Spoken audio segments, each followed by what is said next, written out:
Hey guys, welcome back to another live stream here for Wizards Unite. So this is going to be intense once again today. Now I have put a whole bunch of game clips here together for this live stream today, like I did in my last one yesterday. So hopefully you guys enjoyed that. I do have a little bit of a better system, I think, in place today that is going to be able to sort of help us all out, sort of at least follow along a little bit better, and I can kind of just talk you guys through what needs to be done, the best way to sort of handle the game. I've played a little bit more, so I'm starting to understand a lot more about the game. Obviously, it's going to take a little bit more time probably for me to like master it, but I'm definitely getting there for sure.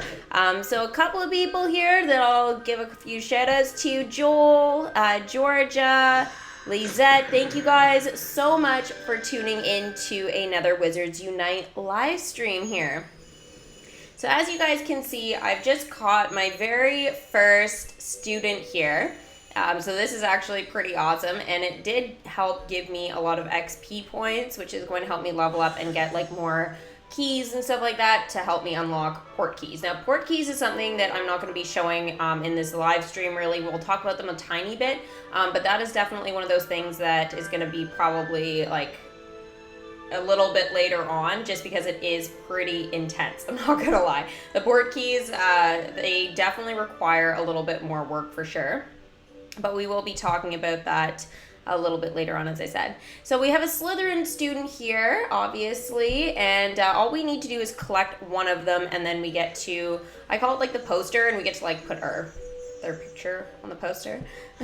So there we go. There's the first student, and it's in the classroom here at Hogwarts, which is great. And I've just ranked up to level 2 here. So we get some treasures in the trunk. Now the treasures here will be mostly useful for obviously dueling and stuff like that. Also improving like our skills with our profession and stuff like that. So definitely work on trying to collect as much as you can for this, because this will help you out for sure. Okay, so we'll keep going here. Now there's another student. Now this one is Ravenclaw, obviously. Now he seems to be in a bit of a jam there, and he totally needs our help. Now this is a low level, obviously, so we don't typically need to do a very good job on casting the spells. However, I definitely need a little bit more practice on this. I have to figure out what the trick is for these. I feel like even if I trace exactly perfectly, if it's not like fast enough, it doesn't register. And if it's too sloppy and it's really fast, it'll say like you missed certain points that you should have touched.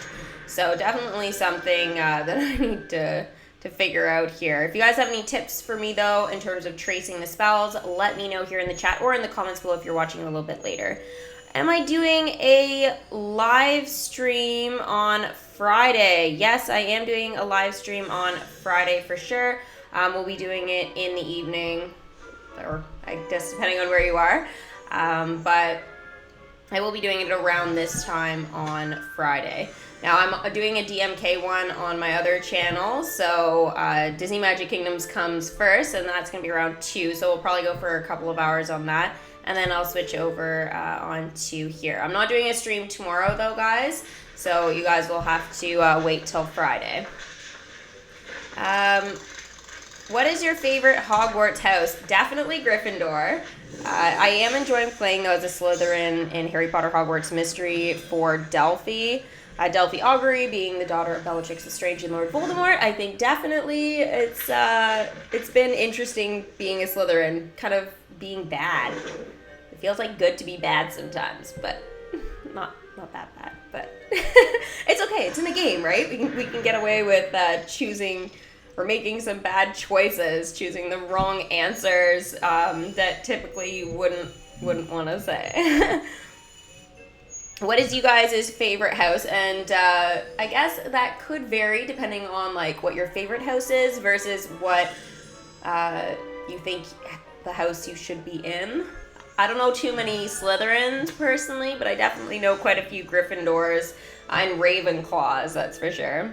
Lizette, you're a Hufflepuff. There's a Hufflepuff. Okay, I can't say I don't know many Hufflepuffs anymore.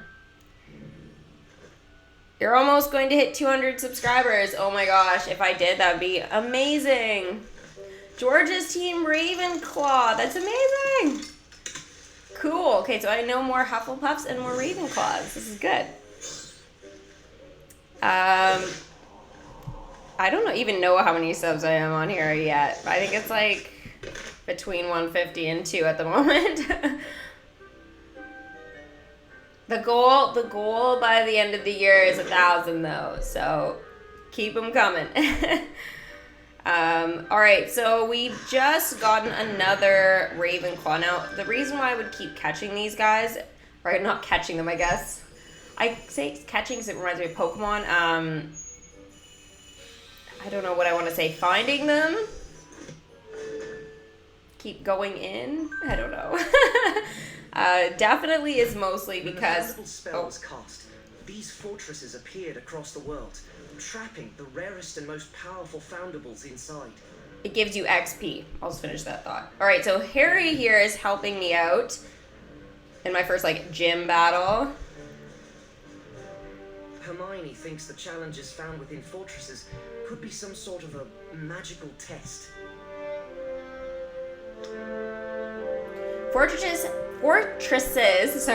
have many discrete chambers. As you overcome challenges and return foundables, you will qualify to enter more difficult chambers. Enter the first chamber. So this is like my very, very first chamber here. So I'm still going through the tutorial here. So the first thing here is to choose the ruins, okay? So the rune stones define both how difficult the challenge will be as well as the reward they deliver. Using more powerful rune stones generate more difficulty, but yields greater rewards. So this is going to be, I guess, where I would say at the beginning when you're a lower level and you're doing the easier ones, choose the easier or like lower level rune stones, and then after that go for the higher ones. I hope you're ready to be tested. Okay, I'll try. I'll see what happens here. So I'm definitely not using any of my 5s or 4s. I'm gonna use probably like a 1. So I'm doing this all by myself. I didn't have any friends yet, so. Alright, so this is the wizarding challenges here. So it looks like there's one person here that we have to do. Eliminate all foes before the timer runs out to win the challenge. So it looks like all we have to do, tap on the foe to engage in the combat. So the first one looks like a Death Eater here. So common Death Eater. So we're going in with that one for the very first battle. Oh my gosh, so intense.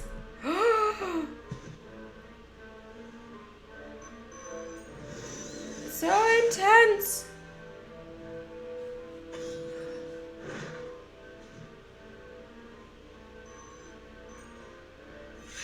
I think I did okay for my first one. Sparky, I will give you my thing, my code to add me. Obviously, that's probably the better way to go for this. This is the first time you're watching me play Harry Potter. That's awesome. You should watch more. So sometimes, guys, you'll see that I do better than other times. It just depends on whether I'm distracted by life things around me or whether, like, I have nothing going on and I'm actually able to focus. So we just won the first one there. Now the second one here is a common dark wizard. So not a Death Eater, but a dark wizard. Now my friend code, guys, if you guys want to add me, I put in the comment section yesterday. I will go ahead and do it right now. I should just like have it pasted so I can just do it in like 2 seconds here. 3560 528 459 6. I think that's it. Let me just check. 3560 528459116. Yep, I'm giving you guys the right code. I feel like it's like a phone number, but it's not. So that's the code if you guys want to add me there. Well done. Now don't rest on your laurels.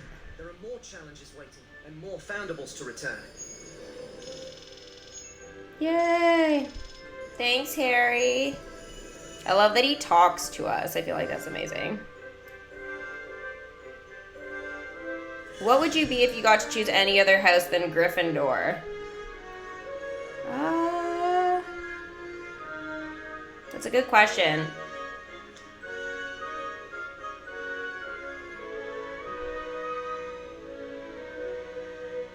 Probably Ravenclaw.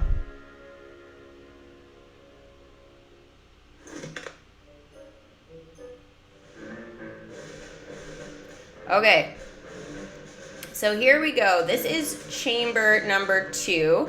Now, I forgot that I gave this a go.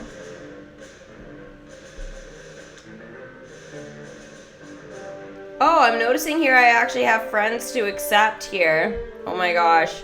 Okay, I'm gonna have to record that later. I've got my game up here, so basically, guys, to collect the runestones, this is basically how you're going to be able to do it if you guys didn't know. You just click the little info button. So basically by like leveling up and stuff when you're collecting all the things on the posters, that's what's going to give you like more of those. So try and get as many as you can.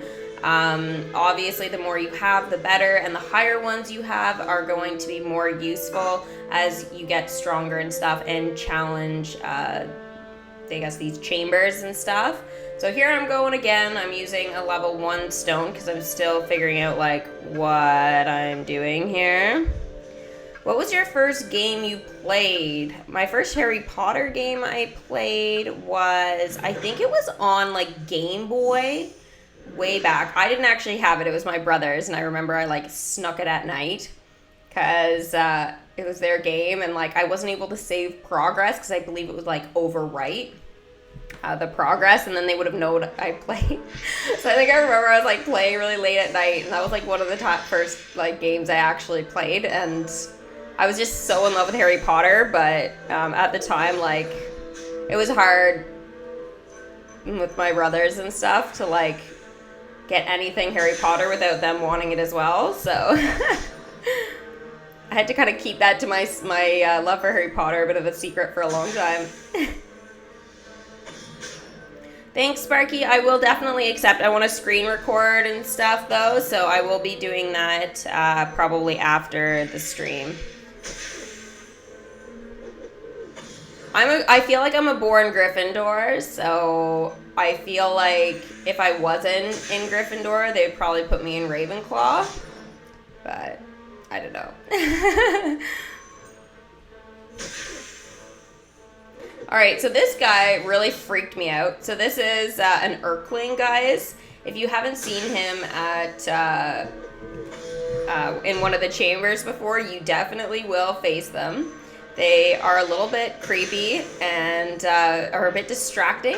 They move a bit, so it's hard when you're trying to focus your spell on them. But it's more the creepiness. You're like, oh, please don't come out of the screen at me. There's certain things that like super gross me out, and there are ones that like freak me out big time. Okay, so as you guys can see, my health is pretty low at this point, so I need to use a potion, and these potions, the healing potions, give you 35% of your maximum stamina. So basically you want to do this before you go into your duel if you can, if you remember to do that or you need it. You can use it during, but obviously I feel like the best thing or best way to do it is to do it beforehand, especially when you're facing one of these guys. They're kind of quick movers. Oh my gosh. It's so sensitive too. So creepy. Even looking at it now, I'm like, ah. I wish though the one thing you could do at these fortresses is spin for energy. Like, that's one thing you just can't get, which kind of bothers me right now, so Yeah, definitely need to use some potions.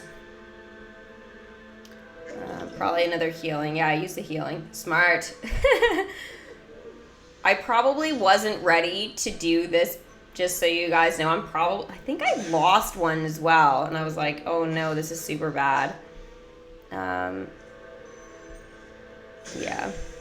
When did you start loving Harry Potter? After I read the first book. Yeah. I mean, I didn't live in a cupboard under the stairs or anything, but I definitely understood, like, you know, that whole sense of expecting or wanting more out of, I don't want to say more out of life, but I felt like there was just more out there in terms of my imagination that I just hadn't explored. And Disney was amazing for filling a lot of that when I was a kid, but as I got a little bit older and stuff, I was like, I really needed like some other outlet there, something else that I could go to whenever I just needed to get away or needed to understand things a little bit better. And I feel like the best way for me was definitely through Harry Potter. Like, it totally changed my world. Totally changed my world. So I've been in love with Harry Potter for a long, long time. But have I gotten more into it as I've gotten older? Absolutely. Like, yeah, totally. Like, I know I read the books and stuff, but as I got older and stuff, my love for it just went crazy. So here we could see I kind of got kicked out, so I was not ready for this. I was not a high enough level. I wanted to give it a go, though, and just sort of see and see if I could do it. And I did the first chamber okay, but the second one I did not do so well. So I knew what my limit was and how difficult the chambers were going to be. That was something I needed to sort of find out whether it was something I could do like a whole bunch of them and then I would be kicked out. But no, I was only able to do the one. So basically I just let the timer run out here. There was really nothing I could do. I wasted a bunch of potions on myself and yeah, I just ran out of stamina. That was my problem. So I didn't know that it was using my stamina. I didn't realize that at the time. So that was a little bit upsetting. So that was definitely something that I had to figure out, was that I needed to basically go in to the fortress with as like basically a full amount, or like at least 50. I felt like if I went in below 50, that was going to be a problem. So, and again, since you can't do anything at the fortresses to get energy, it was like, okay, or stamina, I guess they call it in the game. So kind of doomed me a little bit there. Have you been to Universal Studios? Yes, but before Harry Potter was put in. So I never got to see like Hogsmeade or anything. So that's upsetting, but I think my favorite ride there was like probably the most intense one at the time was like, I think it was the Incredible Hulk. Yeah, it was crazy. You caught a baby hippogriff today. Woo! That was an awesome catch, Sparky. We'll see quite a bit of those, actually. They're pretty popular. At least here. Are you obsessed with Harry Potter? Yeah, I guess you could say that. I mean, not like a creepy way, but... I've definitely seen the movies and read the books probably more than most people. Okay, so Harry says, you'll find that confoundables you confront are utterly chaotic. Really? Didn't notice. They seem to be there to protect the foundables, but they're incredibly unpredictable. It's like whoever cast the spell didn't think it through properly. Okay. So someone cast a spell to steal everything, and then another one to protect what they stole? Gosh, why does that sound super confusing? That's one theory, given the complex nature of the spell that caused the calamity. We can't really know unless we find the source of the spell.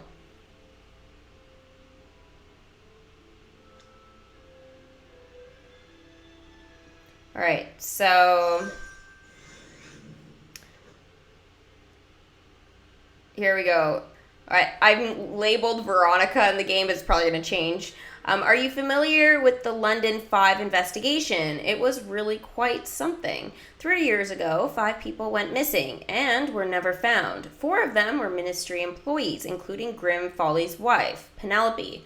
Okay, so it was his wife. I kind of read this when I was playing, but like not really, because I don't know, it was just like I was doing a whole bunch of stuff. So I was like leaving things on the screen like for quite a while and things like that. And I wanted to kind of discover it while I was like editing and doing the streams, guys. So sometimes it like some of the things will be like, oh yeah, I remember reading like part of that, but like not really. You watch the movies every fall, Lisette? Oh, I've definitely watched them more than just once in the fall, but yeah, I always watch them like before I start like in September, and then by the time Halloween comes, I've seen them all. And then it's like after I'm done that, it's usually Nightmare Before Christmas as well, somewhere in there. Gotta love Tim Burton. Can you do an impression of the snake in the first film when he escapes and says to Harry, thanks? Oh. Special keys to activate and unlock. The ministry have provided you with a golden key, so you can always be making progress on at least one portmanteau. Okay, so that's for the port keys. Silver keys can only be used once, but they work just like the golden key. Using silver keys allows you to work on multiple portmanteaus at once. Okay, so that was actually pretty useful. So you use a key to activate a portmanteau. So they give you one that you can always use, and that's the gold one. But you have to wait till it's done and you actually do it before you can actually unlock the next one. So if you think of it in terms of like Pokemon Go, it's like hatching an egg. So it's the same sort of idea. Basically, you have one incubator, and you just like you can keep using that and it never gets like tired or broken or whatever. You can continuously use it, and then you can buy other ones if you want to sort of obviously speed along all of the other ones. So in this case here, like I've got a whole bunch. I've used all my silver keys. I think at this point, though, I didn't really think of it as the whole egg incubator thing in Pokemon Go. So this is a portmanteau. That's what they look like on the map. They're trunks that are enchanted basically with Muggle repelling charms to protect the port key within it. So we can't actually get the port key until we get rid of the portmanteau. Use a key on a portmanteau, then start walking to unlock it again, like the eggs. When it opens, it will reveal a port key that can transport you magically to a waypoint, a special location in the wizarding world where calamity magic has been detected. Okay, so I'm not going to be showing this in the stream. It did take me quite a while to sort of find a good time and a good location to test out my very first one. So yeah, I remember I even like tried one, and I think I got out of my car and was trying it, but it was like way too dangerous to be walking into like the middle of the road, which it like wanted me to do. So I was like, yeah, I need like a good amount of space. So maybe I'll find a good area in my place that I'll be able to do. But again, I'm still working on a good location where I can actually do this. So here we can see in the challenges, I've gotten a book there. Now that was from the fortress and stuff like that. So that was good.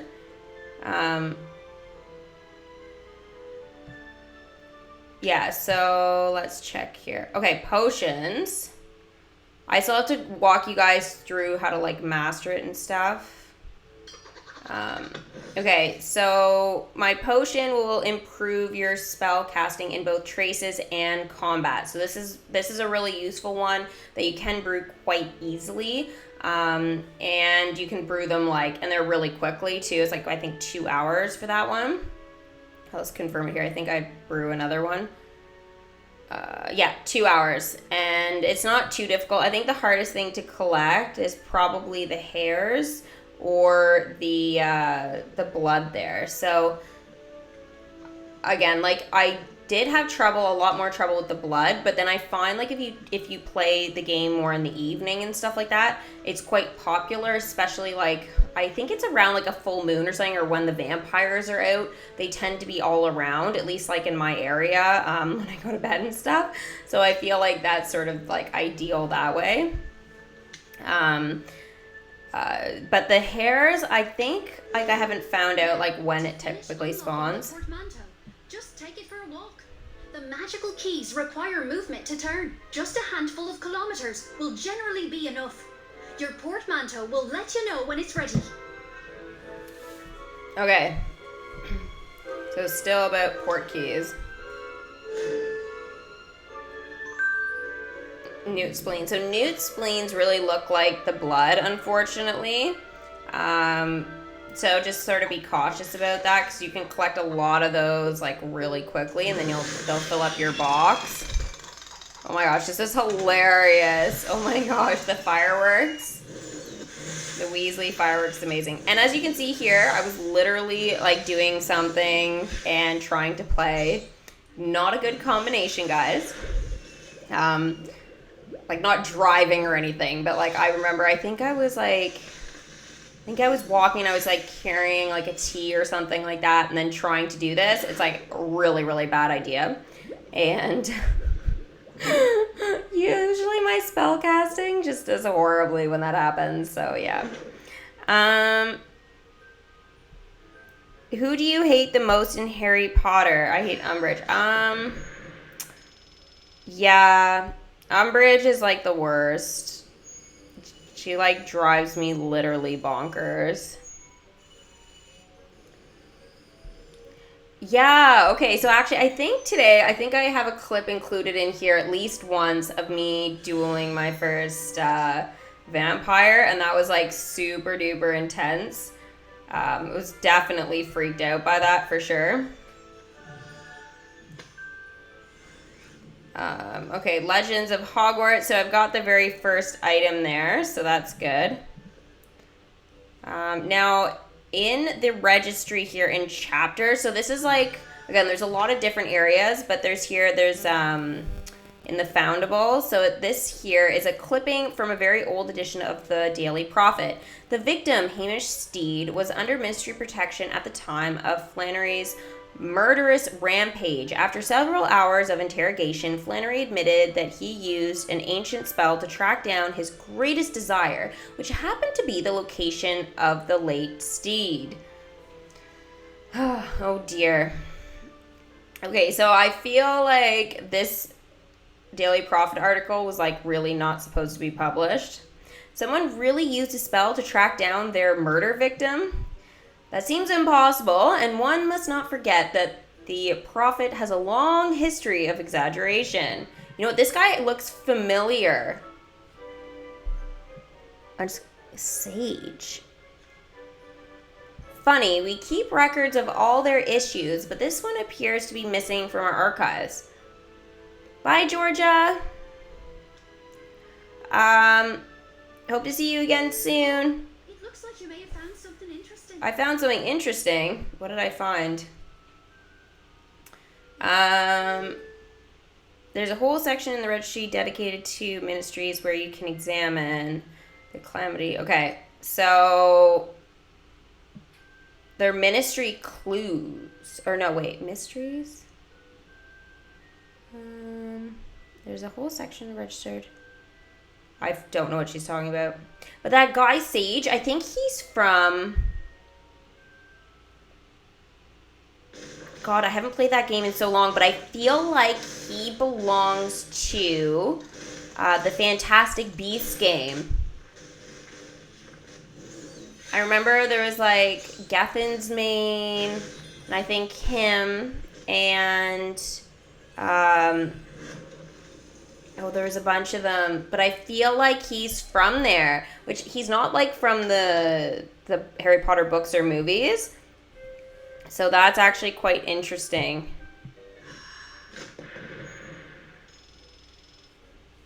You know what? I think I'm going to have to redo that. I want to go through and I want to see now.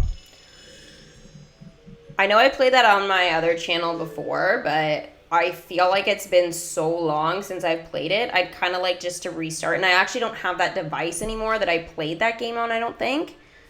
So, it was really fun, but I think I got to a point where DMK kind of took over my life. So. All right, so daily assignments here. All right, so guys, every day if you do like this whole list here, you can get up to like 10 gold, which can be super duper useful, like long term and stuff like that. So definitely make sure you're doing your list.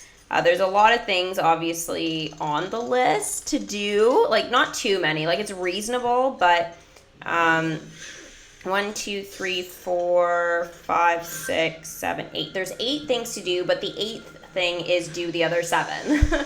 So yeah, one of them is like, I'll read them to you. Complete one wizarding challenge. Walk 0.25 kilometers, use a potion, brew a potion, pick up ingredients or portmanteaus on the map, dine at 2 inns, return 10 foundables, and then complete all of the tasks. So the other thing too, guys, is when you do, especially the dine at the 2 inns, well, it's a dine at an inn 2 times technically, so you can be at the same one, that's fine.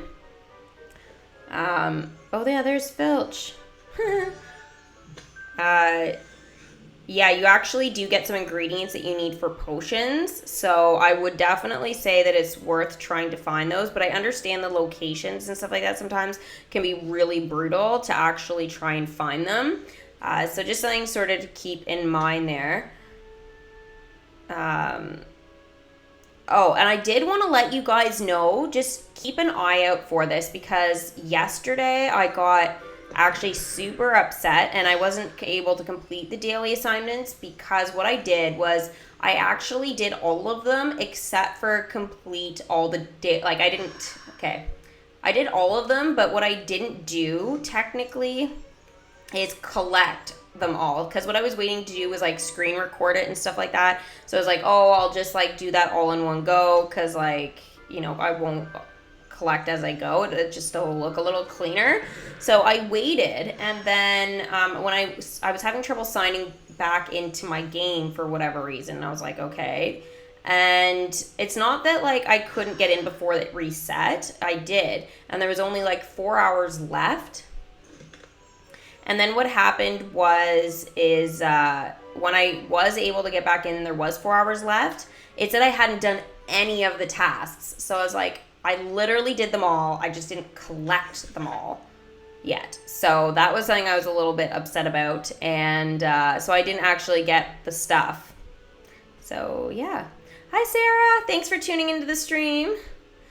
Okay, so apparently they won't share your portrait. Only problem is that since I am streaming this obviously and like recording, it does, and it shows your location and a whole bunch of those other things. So just be aware, guys, like again, nobody actually sees these things, but you will see them on my account because I am streaming things. So yeah, I haven't decided on a picture yet, because you're supposed to be able to upload one that you've already taken. However, it is currently not available to do, which is super weird. Now there are filters and frames and different things that you can like customize if you don't actually want to use a picture of yourself. So that's what I decided to do here, because like at the time when I was doing this, I was like not photo ready yet. And so I just sort of went with something that was like a bit Death Eater-ish. Yeah, I don't know. It was kind of whatever. I was just picking something really quick, and since that whole account thing where apparently my account's Delphi Augury, it was supposed to be Potter Girl, but I guess when I was like created the account and stuff, I didn't realize that that wasn't going to be my name for my characters. So just something there that I was a little bit displeased about. I still haven't done my wand or anything yet, but those are things I still have to do, obviously. But yeah, I need to do my picture. I need to do the wand. I need to like I've chosen my profession and stuff. I know I can change that at any time. I've chosen my house. I haven't managed to get any wizarding achievements yet. But there are going to be Oh, actually I have. Actually, I have done achievements, but I guess I haven't shared them. Okay, so yeah, that's what I've done, is I actually haven't put down my achievements. I didn't know you actually had to select them. So, that is going to be something I'm definitely going to show you guys going forward, is how to include those. Because I was like, oh, I have no achievements. Like, I thought I actually did some stuff. But, yeah.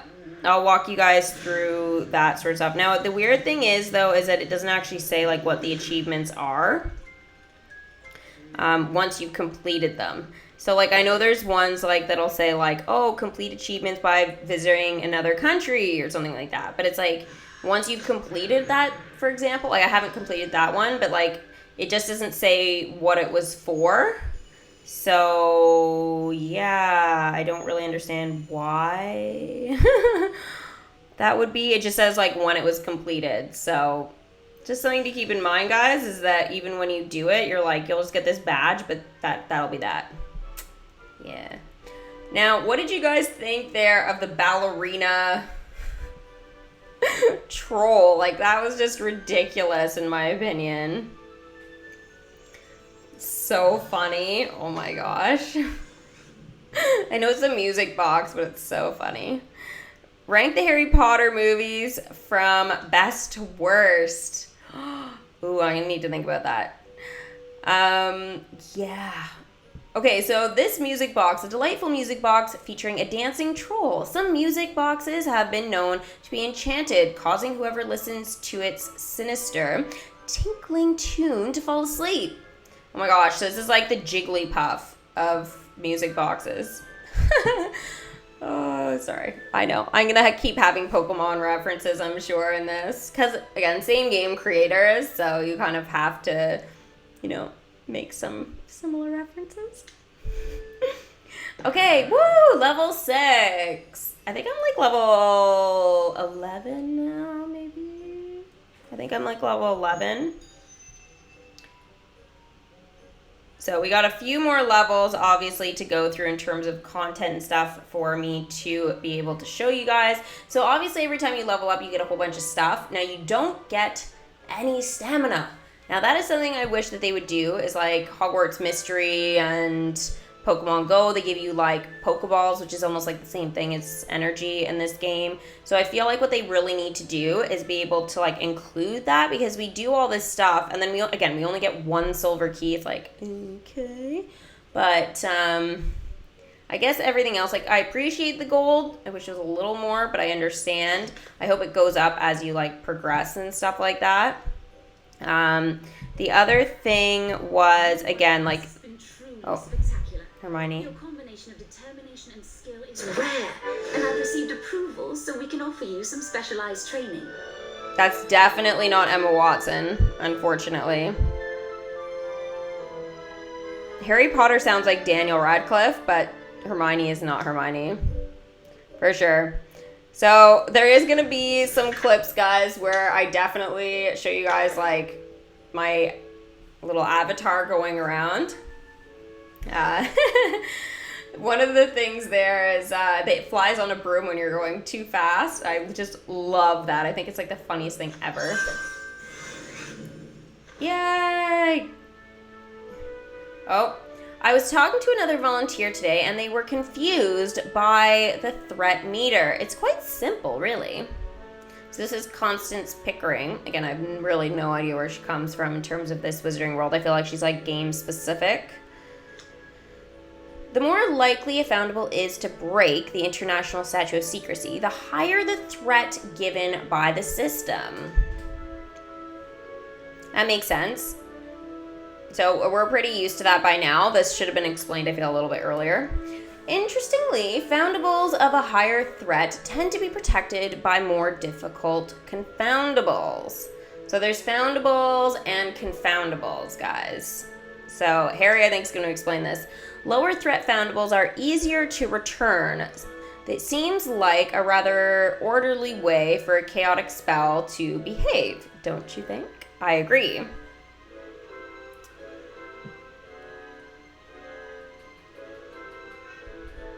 I know I still have to rate the movies, and I will do that.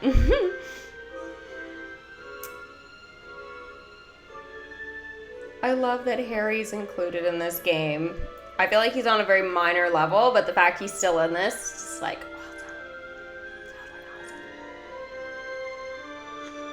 okay, so congratulations, you finished all the assignments, so we get to collect a bonus reward here. Those are the SOS assignments. Now, I'm not sure if any more will come up after this. I don't actually remember what happens, but, oh, there we go. Yep, now it looks like we have some more there. Harry again. One thing that is quite fascinating about the Calamity, the Foundables aren't always whole. They always appear to us as whole, but some are not. So I think we've noticed this already. I feel like it's a little late to be telling us this. This kind of stuff should have been told at the beginning. What do you mean? We found that in some cases, to fully return a Foundable, you have to recover all its pieces, the fragments. So again, we've noticed that as well.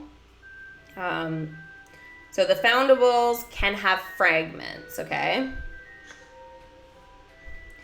There's no rhyme or reason. Some fragmented and some are not.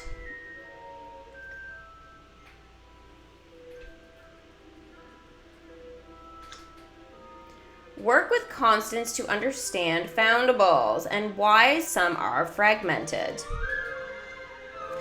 My guess is that's how they're going to keep the game going, is by doing that sort of thing, is having all these fragments to certain of these Foundables. It's going to be like the only way they're going to be able to keep this going. So if we just had to find one, I just think it would either be super hard to find them, or yeah, it would like lose its whole fun. So I feel like that's a sort of a good thing that they included in the game for sure.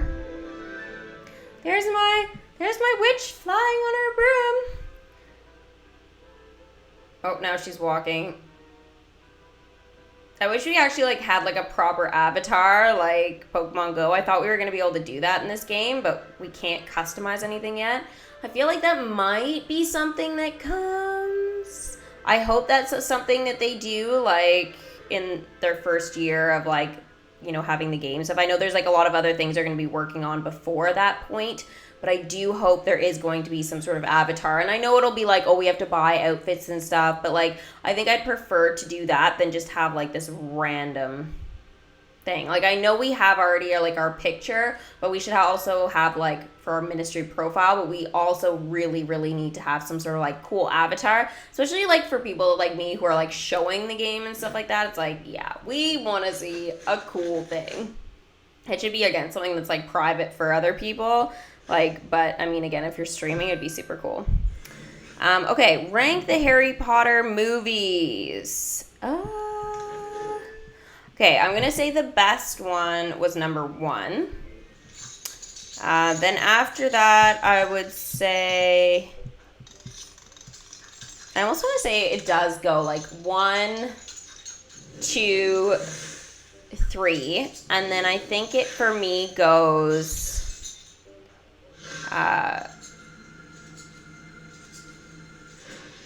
7, 4... 5, 6. Yeah, that's how it goes. I definitely really enjoyed the movies, though. They were amazing. I think, though, Daniel Radcliffe, though, cutting his hair after the 4th movie, it was just like, he took away, like, a lot of his Harry Potter appearance in my mind. Like, he needed that hair. His hair in the 4th movie was, like, amazing. The Goblet of Fire, oh my god, amazing. He was like the best. I was like definitely his best appearance here for sure.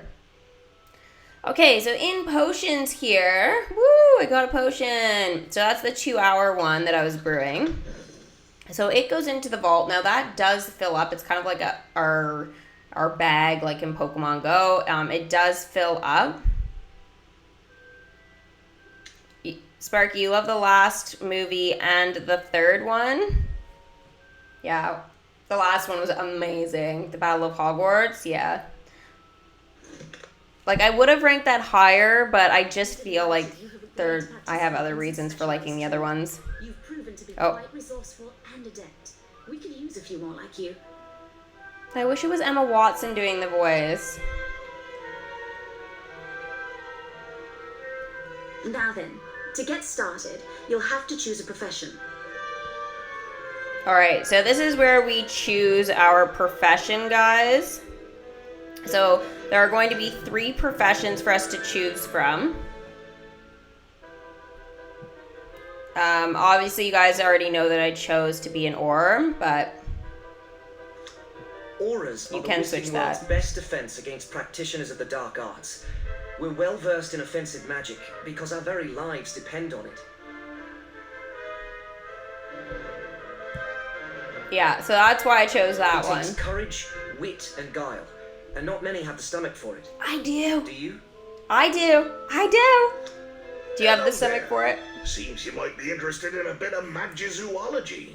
Caring for magical creatures has been my passion for as long as I can remember. As a magizoologist, you learn powerful magic and tame the most dangerous beasts known to the wizarding world. Once you get past the biting, there's none better. I don't think that's Hagrid's voice, like the real Hagrid. Professors have a long and valued history within the wizarding world. We teach across a broad set of specialized subjects and mold young minds. That's definitely not Maggie Smith. Who is the actress who played Professor But don't be McGonagall. fooled. While some may underestimate us, professors are never to be trifled with. Look no further than the Battle of Hogwarts for your proof. That's true. That's so true. Okay, so again, there are the 3 professions that we can choose from. Aurors are combat veterans who defeat foes by combining their innate leadership with a litany of debilitating spells. Aurors are most effective against dark forces. That's why I chose that one. Again, I feel like it's the best way for the fortresses. Now, the Magizoologists, so all of you Newt Scamander lovers out there, trained in the care and preservation of magical creatures in combat, Magizoologists focus on healing and helping their teammates. Magizoologists are most effective against beasts. So that is going to be really useful for like our foundables and stuff like that. There's a lot of magical creatures there. So it's something to sort of think about when you're choosing your very first profession. Professors are highly adept spellcasters who use their deep magical knowledge to debilitate foes while also supporting their teammates. Professors are most effective against curiosities. So, again, another sort of area that we need to explore a little bit more. I don't think we've done very much so far with curiosities, but again, I feel like we'll learn a little bit more about that as we go We'll along. get you started training straight away. The job of Auror isn't for everyone, but I can say from personal experience that it just may be the best job you'll ever have. Or the worst. One or the other. That's the best. Because we get to be with Harry.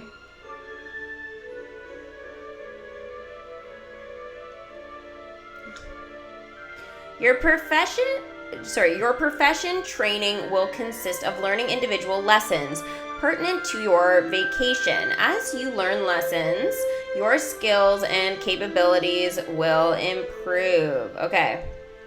So, basically that is sort of where those scrolls that we've been getting, that's where they come in handy. Sparky.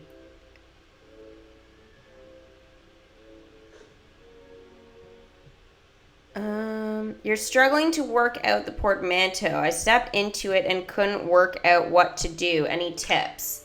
I do have a couple of tips for that. I haven't mastered it yet, so I'm sure I'll have more tips as I go along. We'll talk about that, though, in just a second here. The Auror advantages. So, a mandatory discussion with 5 experienced Aurors debilitating on deliberating on how best to protect yourself when in combat. You learn to discern when your foes are weakest, increasing your power against foes with less than half their stamina. So this one here, power versus foes with less than 50% stamina. I chose to increase that. You kind of have to. It's sort of the first thing that you have to do.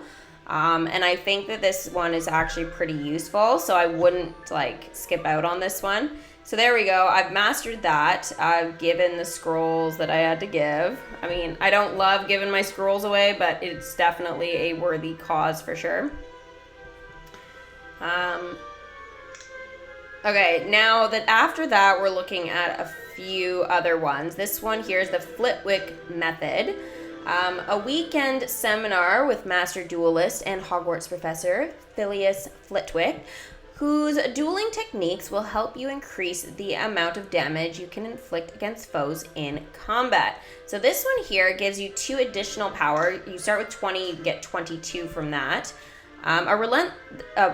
Protego practice, a relentless refinement of the technique used to cast Protego. After this work, you reduce the amount of damage you take when successfully casting Protego in combat.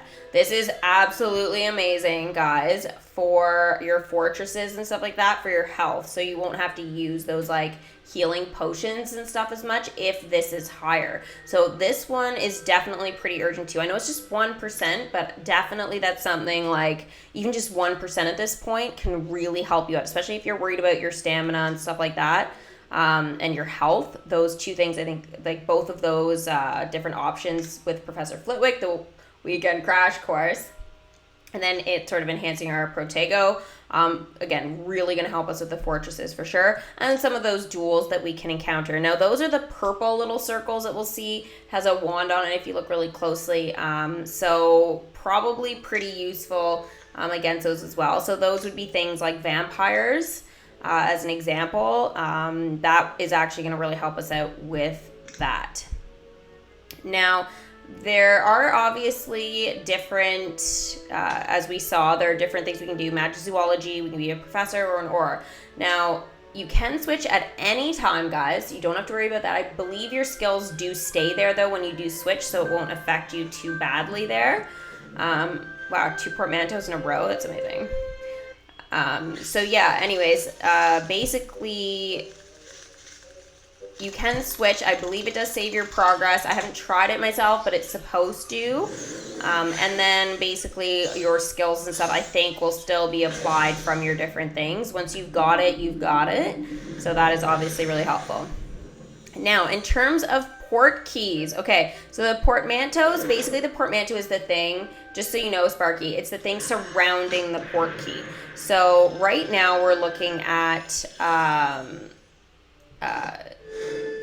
you're looking at once you've unlocked the portmanteau to step in through the port key. Once you've done that and you step through it, so if you've figured that out, I'm assuming you figured out how to place it.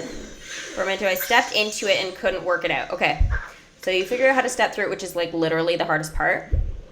After that, what you're going to do is you're going to take, I would say 1, maybe 2 max, small steps forward, and you're going to be able to see what you're supposed to do. So, there's been things you have to, collect and stuff. So they're going to be, little balls of light. That's at least the one I've noticed so far. I haven't done that many of them. So, basically, you have to, find whatever they're asking you to find. And it's usually, those little balls of light. And all you do is just tap them.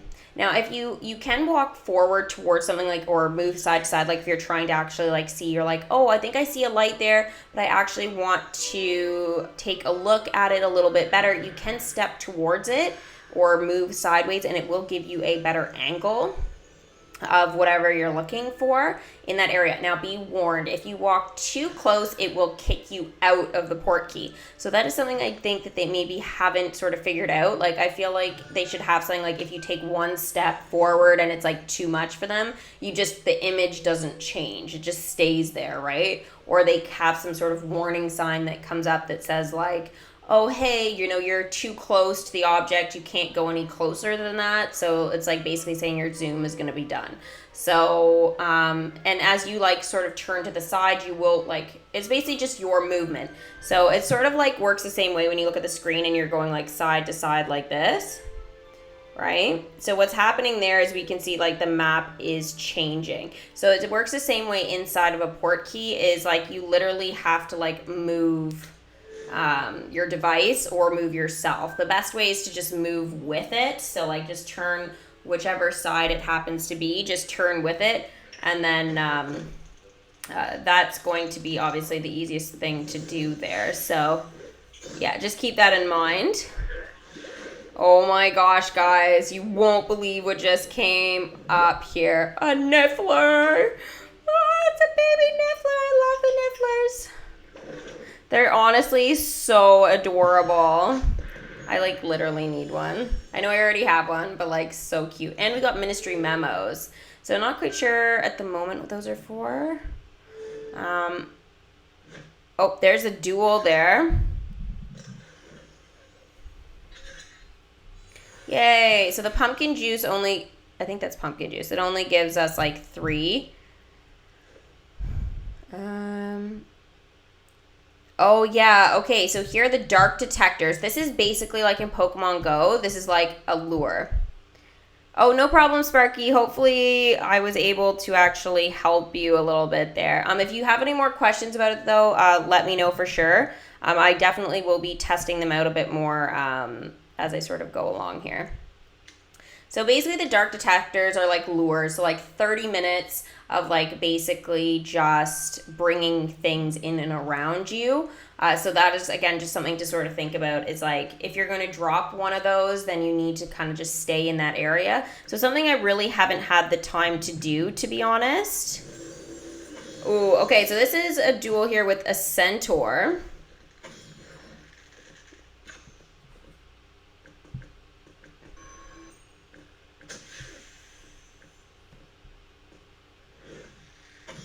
So obviously there's that like look at like the Protego and stuff like that. If we improved that skill in terms of like our aura strength and stuff like that, then that would definitely help us out with our health. Now the Centaur I don't find is particularly difficult. I would say that's probably one that you guys can handle when you're like a level 2 or 3. So if you do see this, you can go ahead for it. I'd say the Vampire, maybe like a 4, 5, 6 in that range, and then anything else you're looking at. I think there's a Serpent as well. I found that he's better like after like a level 6.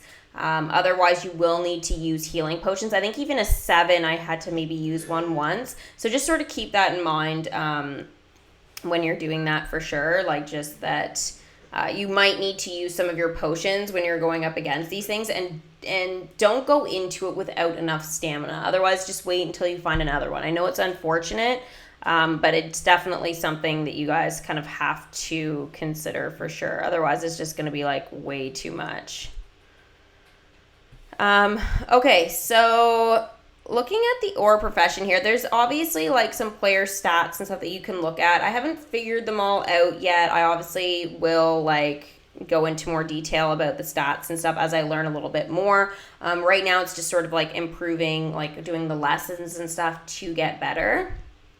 Now there's like focus things as well, and I think those things there, that's like the pink sort of bar. I think those are useful at your fortresses. So when you go into duel, a whole bunch of things, you can actually use those on, you know, whether you're fighting a Death Eater or a dark creature, whatever it happens to be, that will help you out there. I will walk you guys through that a bit more once I learned a little bit more about it, but at this point I haven't enough experience with that.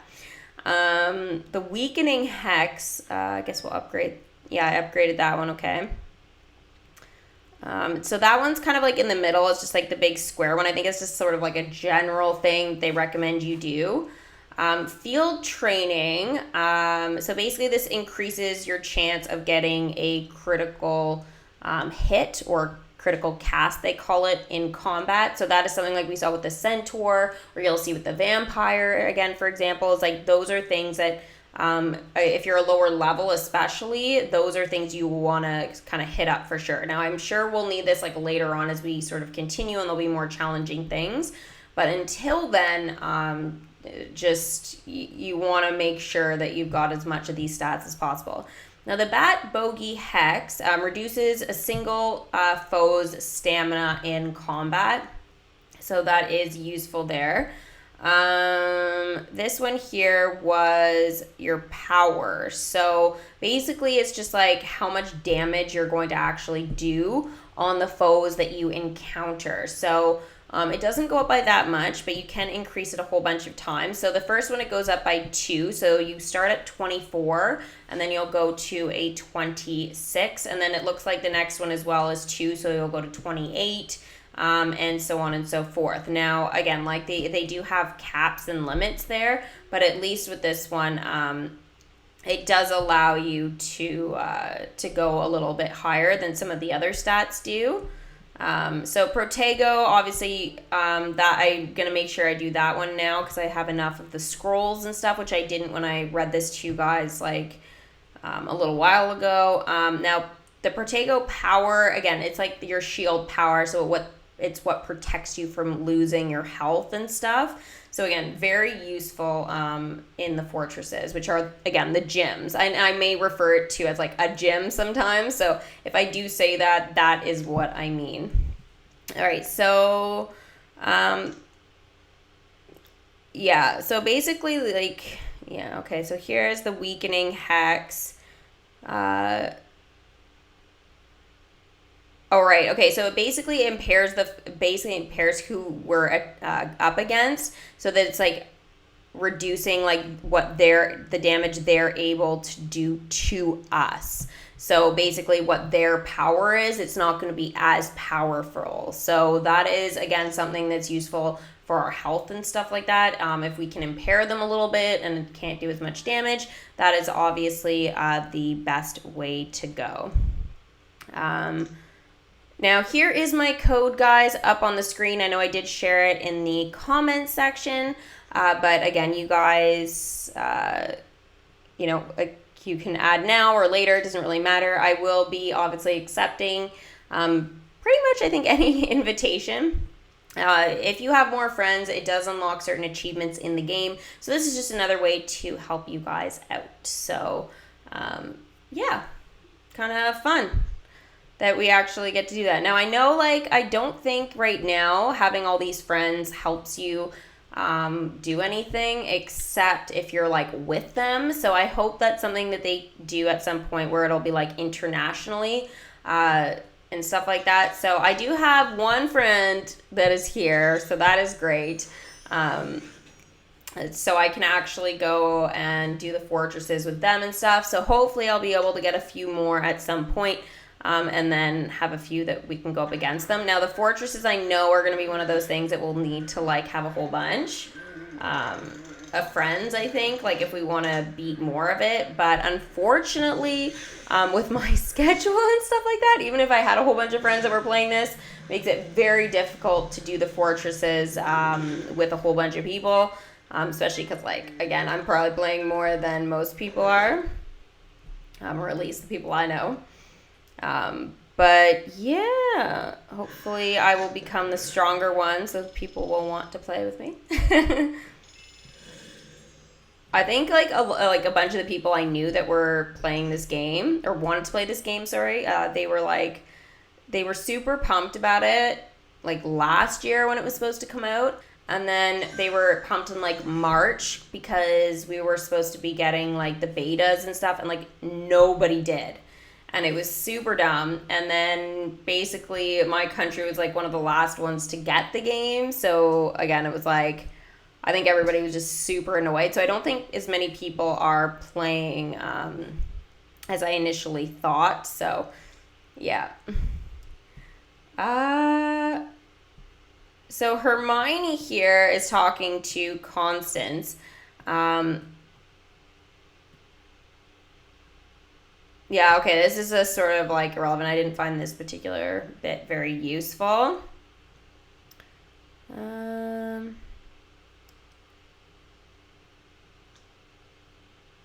But yeah, that's just like part of our daily assignments. I don't know why we keep getting like random dialogue for these things here. I feel like it shouldn't be. There we go. Okay, so we've completed it, the daily assignment. So every time you do that, you will get a ministry like memo, I guess, that looks like this. So it's like a certificate that is proof of completion. So you guys, excusez-moi, I'm sorry. Woo. Can complete every day, and if you want to screenshot it or something, you can totally do that to show your progress. The Calamity seems to be working from some of the rules, secret rules. If we could figure out those rules, if you could do that, we'd make you Minister of Magic on the spot, and I wouldn't put it past you, Constance. Oh my gosh, could you imagine? She would take over Hermione's position. What? No! Absolutely not. Not gonna happen. But until then, we need to find Grim Folly. They're most likely his rules, so he's the key to ending this. I don't think we're ever gonna find him. And if we do, he's gonna be like, it's gonna be like, I don't want to say like a hologram, but he's gonna send us something like, and it will be like a howler or something. It was not actually going to be him. So at greenhouses, guys, and I know I talked a little bit about this the other day, but this is sort of where, again, you can plant certain ingredients that you'll need for your potions. Certain ones I've found, like the leaping toadstools, for example. The only problem with this one here is that I can't seem to find it anywhere, so it does appear like it might be one of those things we have to grow. But again, it uses stamina, so not great. We have a whole day, obviously, to plant it, but it means you kind of have to stick around. And if you're not, like, let's say, living right next to one, which I'm not, it does make it very difficult to get some of these ingredients. I feel like they need to have, like, not in every location, but in a lot of them, they need to have, like, multiple things, whether it's inns, greenhouses, fortresses. They need to have, like, a whole bunch of them, like, within an area. So that you can at least do like a few different things. And I think it would like make people want to stay in location or around that area a bit more, because like there's just not enough of them around. Like even when you're in like a downtown area, I just find they're not like everywhere. They're more frequent, obviously, but still like not as much for sure. And again, using the stamina, not in love with. I thought too we were going to be able to grow them a lot faster, and you can't. It takes a lot. I thought it was like, 9 times. It is not the case. So I ran out and I wasn't able to go back to this location. So I ended up wasting ingredients, guys, on this. So make sure you have people helping you out. Other people can help you grow, obviously, these. But yeah, it's like I think it's a little bit too much work for sure. You definitely need a bunch of people helping you out. Oh my gosh. Security troll. Found the alchemy eggs. Oh my gosh, he's throwing them, juggling. Oh my gosh, please stop. Please stop. Oh my gosh. You realize there's little babies in there. Yeah, my Flipendo's just horrible, guys. I know it. It doesn't matter. Hogwarts Mystery or Wizards Unite, it is still horrible. That has not changed one bit. But we did manage to save those ones, so that is definitely good. Thank goodness. So this one here, we just need one of them, so that's good. We don't need to collect a whole bunch. So they're not in fragments, that one.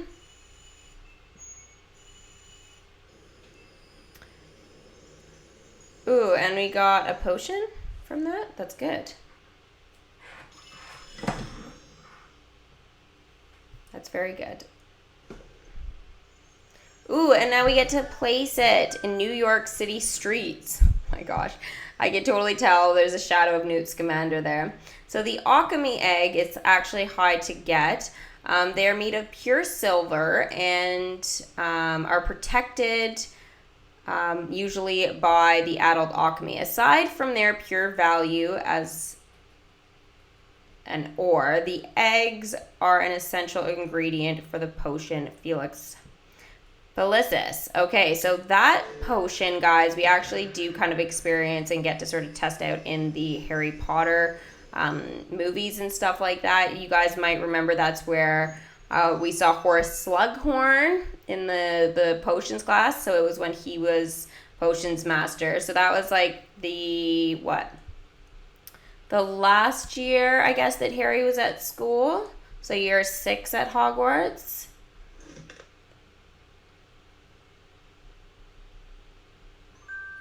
Yeah. And I remember Harry won that one, but I was like, he totally cheated. I know he needed it, but using that potions book, I mean, yes, it helped, but still, he shouldn't have had access to that book. All right, so I found an area, guys, where there was like a fortress close by. There was like a greenhouse not too far away, and there was an inn as well. So it just sort of depends like where you go and stuff like that. You can obviously get different things. So the greenhouses can give you ingredients, but it has the option of giving you guys stamina as well. So I do like that about the greenhouses, but again, like a lot of these restaurants and inns and stuff like that, like they're good, but they don't give you enough most of the time. So I feel like it just sort of depends on like the meals you get and stuff. But I don't think there's one that's better than the other. But greenhouses are definitely below, I would say, the inns if you're talking about like stamina and stuff like that. Ooh, there's a snitch. There's a snitch with a light. I wonder if I got that one. I hope I did. Maybe I didn't even notice. I was obviously on the move. I was like on a mission. What was I doing? That's what I would like to know. What was I doing at the time there? Wow, I'm really moving it. Dragon liver. Oh, I was on my way to another inn there. Whoa, energy. Yay. Good. I needed that. Now I think I did that. I think I did that because of...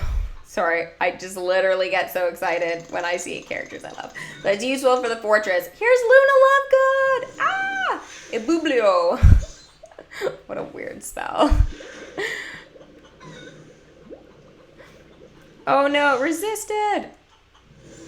That's so cool that Luna's in here. I forgot. And the outfit that they put her in is amazing.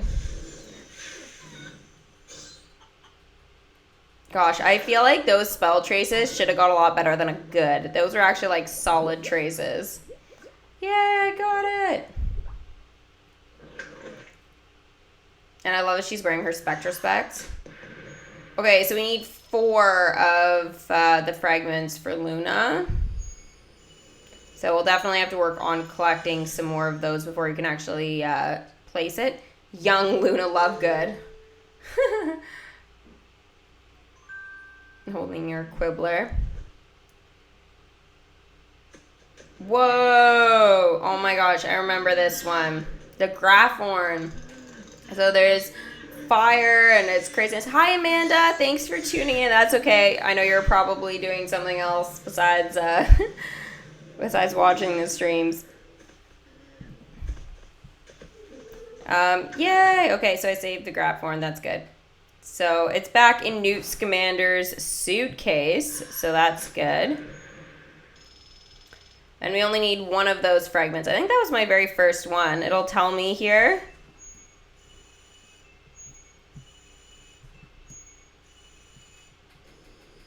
Yeah, so that's good. Okay. Awesome! I did it.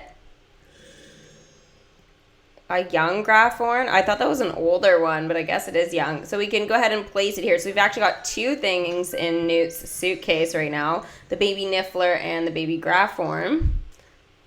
Kind of an ugly looking thing, eh?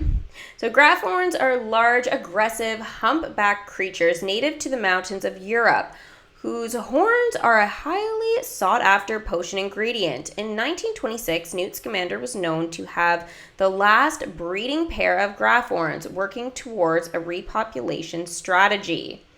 Yeah, and we know that, guys, if we've seen the Fantastic Beasts.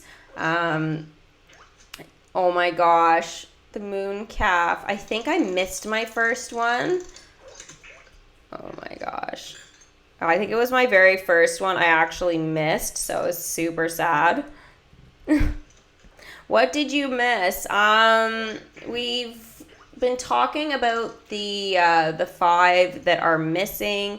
I think we've gone through, I guess, more of the tutorial. We talked about the port keys.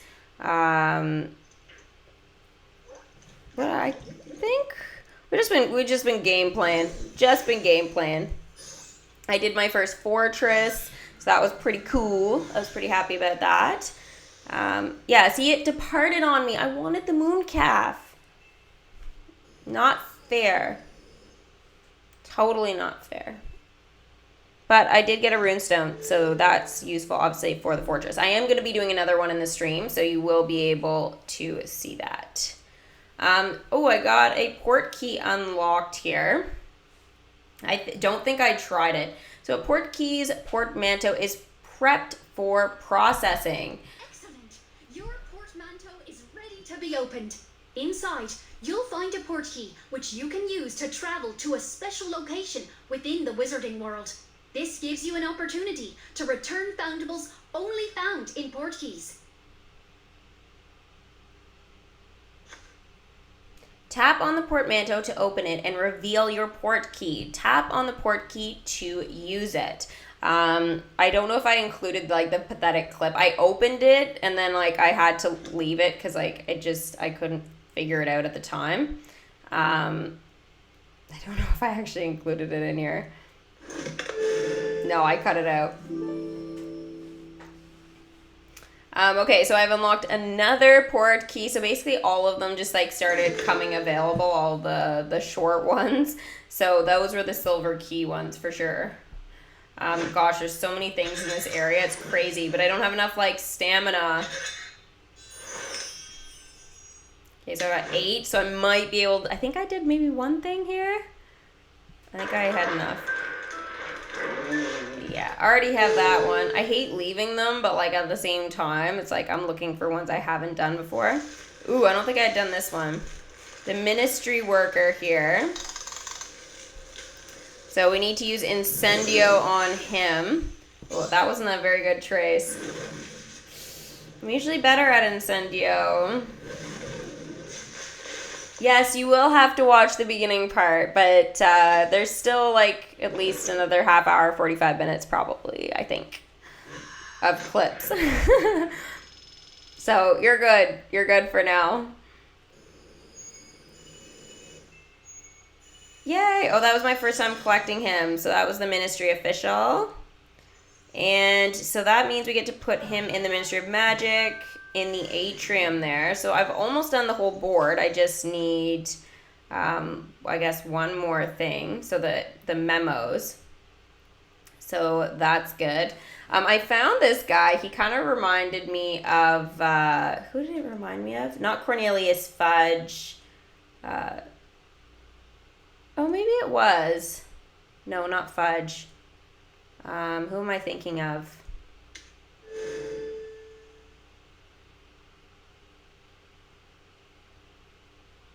Who am I thinking of? Help me out here. Ooh, that's a new one. Please tell me I went in that one. The ones with the yellow is like new or like more challenging ones. No, I didn't do it. Again, I'm on the move again. Don't like missing stuff. I guess I probably didn't have enough stamina anyway, so there's nothing I could do.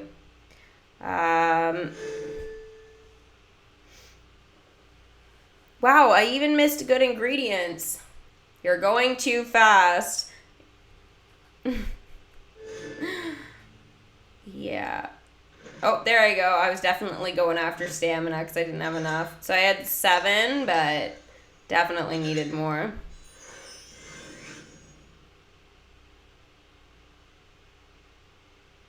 Oh, I know who I was thinking of. Barty Crouch.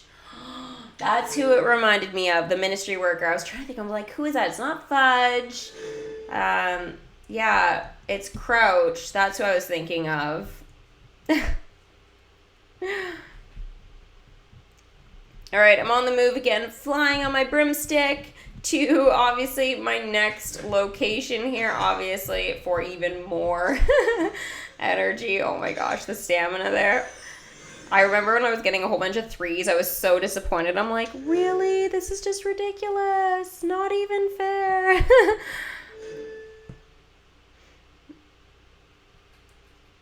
Oh, flying again. Oh my gosh. I'm literally just going after locations. Yep, I was totally flying around the entire city. So how are you guys doing in the game if you guys have it downloaded? Again, if you're watching this later, you can let me know in the comment section below. But how have you found like the stamina and stuff like that? Have you been able to get it pretty easily? Are you like okay with the amount of stops that are in your region?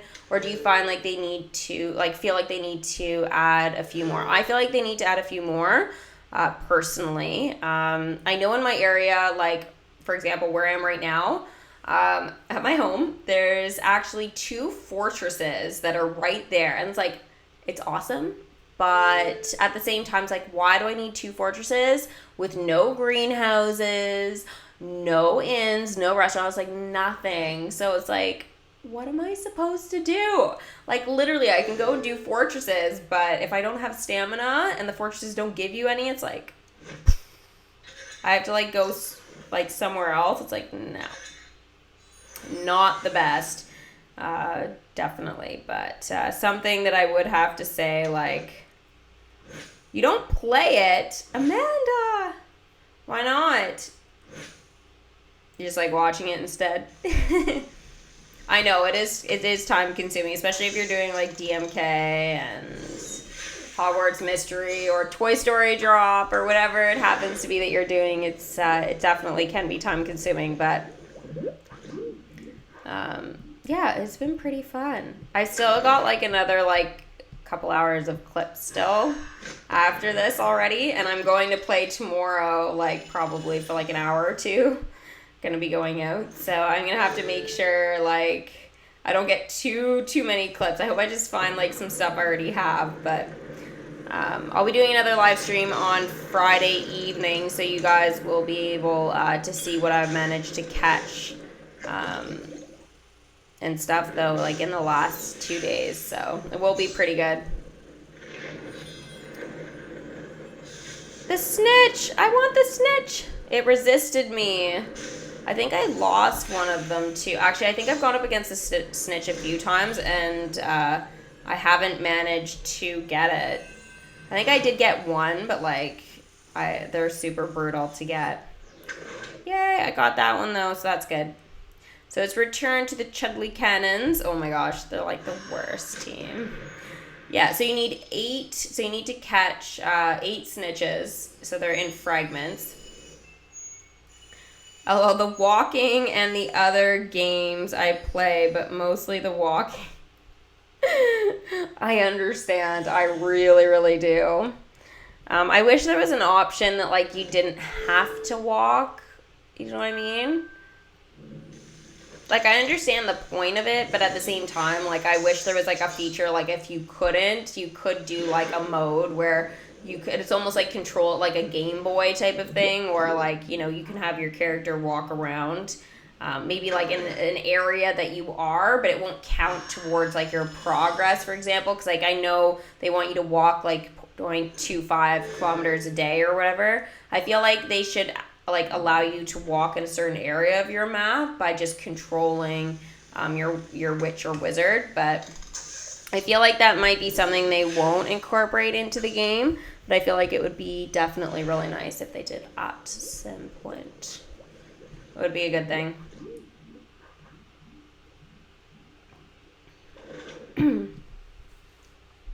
All right, so we got Gobstone set. I already have that.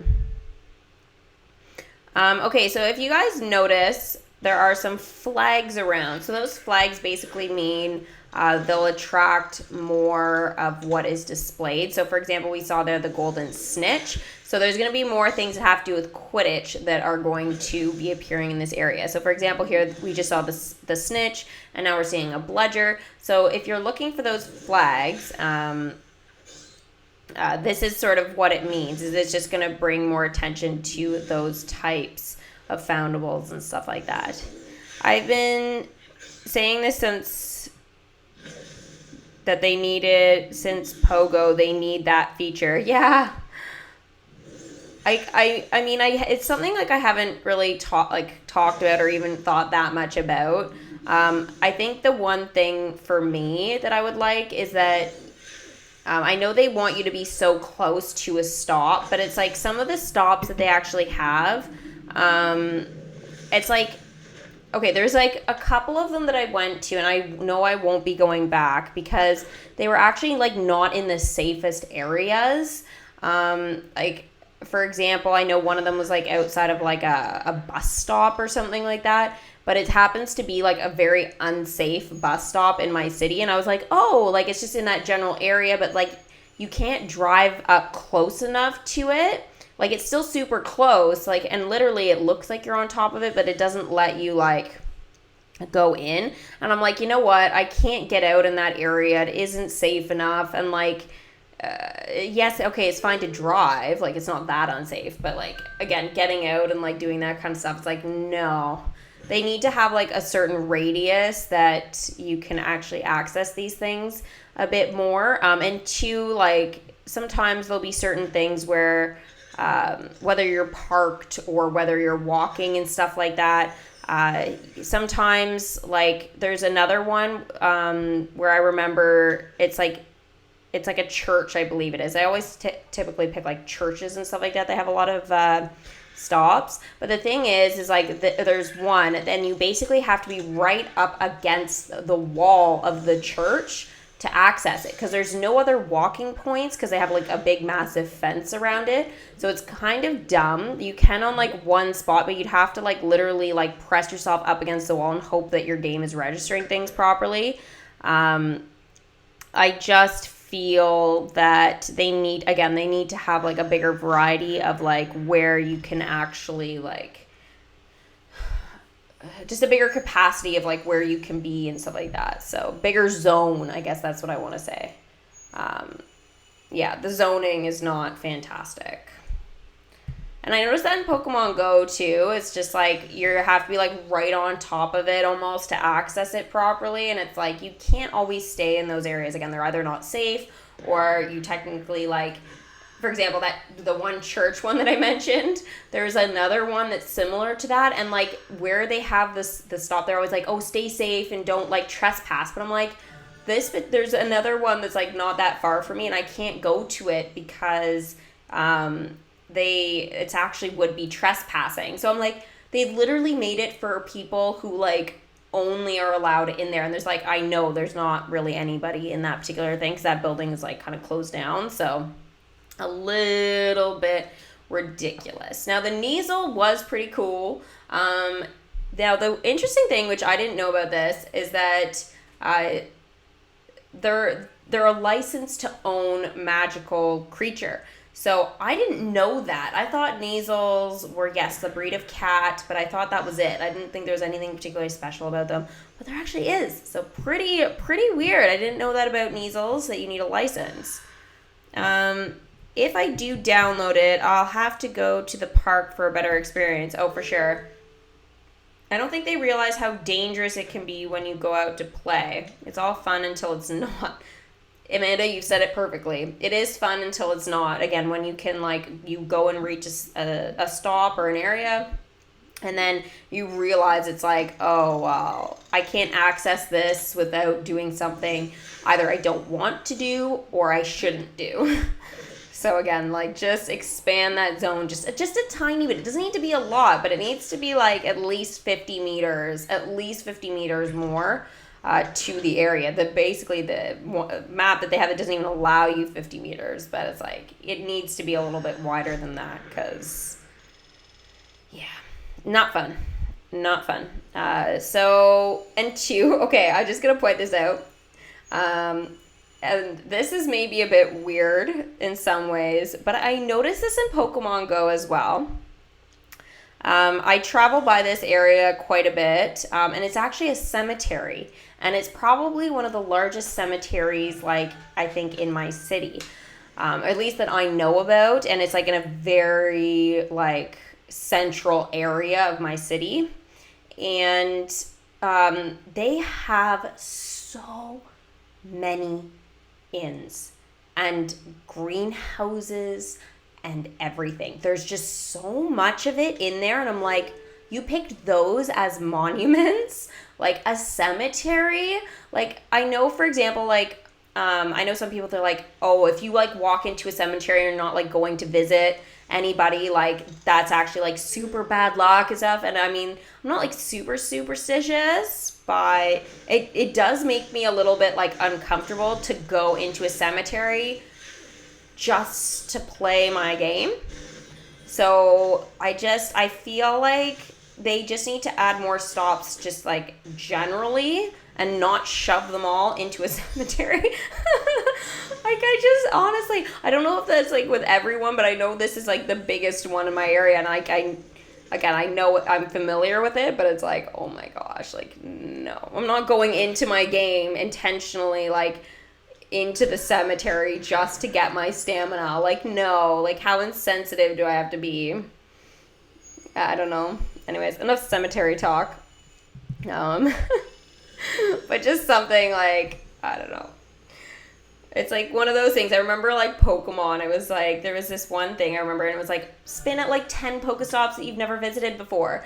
And I was thinking, oh my gosh, I've literally gone everywhere in my city. And I was like, the only place I haven't gone is in the cemetery. So I like never even completed that. So here's a small silver locket here that is tarnished from where on the inside of the locket is an inscription: my strength, my heart, my life, GP or GNP. So I'm pretty sure that this has to do with Penelope. I remember the two of them were very private about their relationship at first. So Penelope's the one that's gone missing, one of the 5. So it was a bit scandalous, actually. A workplace romance. Penelope was much older, but it turns out that they were both more compatible than any of us gave them credit for. Ooh, she was an older woman with a younger guy. Go Penelope. Sorry. So anyways, there's the silver locket there. Now, I don't know what happened to this woman, Penelope, but I'm hoping that we'll actually find out pretty soon. Because, yeah, like, I kind of need to know what is going on with the 5. I know they'll reveal it at some point, but I'm like, only 5? They could have made it, like, 100 people missing? Like, no, it's about this 5, so I have no idea what that's about. Okay, what did I just get here? Oh, yeah, the prophecy. Okay, so this was super cool. I thought it was, again, another set of gobstones, but it wasn't, because it's a similar display as the gobstones with the troll and everything. But, yeah, so this is super duper cool that I managed to get this here. You only need 1, so we can place that right away in the Ministry Atrium. So these orbs are a means of keeping a record of prophecies made by seers, kept within the Department of Mysteries at the Ministry of Magic. An orb can only be found and collected by the person who is the subject of the prophecy itself. So we learned a lot about this in the 5th movie, or the 5th book, which is Harry Potter and the Order of the Phoenix. And it was all, like, basically almost that whole entire movie / book was about this prophecy that Voldemort wanted. And Harry Potter had to go find it. You guys probably remember they went into the Ministry of Magic. We did actually get to see in the Ministry, and it was super cool. I thought it was super well done. Now, in the book, I have to say, there was a lot more detail to actually getting into into this room, okay? There was actually like different rooms you had to go into, and then it would spin around. And there were like different doors that you had to choose and enter and stuff. And it was like super complex. And they just totally skipped over that in the movie. A little bit disappointing there. I wish they had have gone that extra mile and like actually it kind of explain that, because there were certain things, like I remember when they actually did get the prophecy, when it was like Luna, Ginny, Neville, Hermione, Ron, and Harry, I think that was it. They were all there. And then they went into another room, right, with the arch and everything. And it was through one of those doors. And that door was supposed to, like, represent that. But they didn't explain it. They didn't show any of the other stuff. So it was kind of weird that they went to a door and fell through this area. It didn't really make as much sense, to be honest. That shouldn't have actually happened that way. So, yeah, I'm kind of... Anyways, that's a little bit about the actual thing itself. But... yeah. How do you find more foundables? Alexander, hey. The best way, obviously, is just to go around, check out your location. I would say go like more towards your downtown area. That is definitely going to help you out for sure. At least that's what I found, is like highly populated areas. Harry, why do you think we call the confoundables confoundables? I'm afraid to answer this because the confoundables are confounding. Get it? Confoundables. Why do I think that name came from Hermione Granger? It did. Miss Granger and I came up with the name together. Don't you just love it? I do. I think it's amazing. But again, kind of confusing, totally unnecessary to make it that confusing for us. But yeah. Oh my gosh. Yay. Okay, there's some more stamina. Oh, and Alexander, 2 different times of the day, you can also find different foundables and stuff like that as well. You'll find different stuff. So I know this might sound kind of bad, but check your game, like, for a lot more, I would say, like, dark wizards and things like that, like, or duels, anything really. Check your game anywhere between, like, 11 p.m. and, like, 2 a.m., and if you do that, you can actually find some really crazy stuff that you would not find maybe necessarily during the day.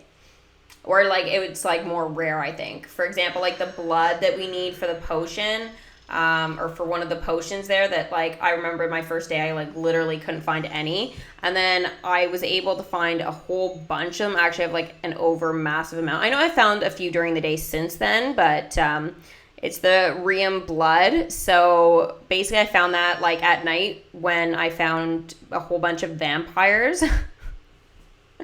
So I was like, what? Total vampire overload. Yeah, that was super duper intense. I think I show dueling like a vampire in my set of my clips here. So I think did I already? No, I don't think I did. Well, maybe I know I did earlier. Yeah. Oh, so like how it's the evening right now because it's 7 o'clock. Yeah. Okay, so it's almost 7 o'clock where I am too. It's like 6:40 p.m.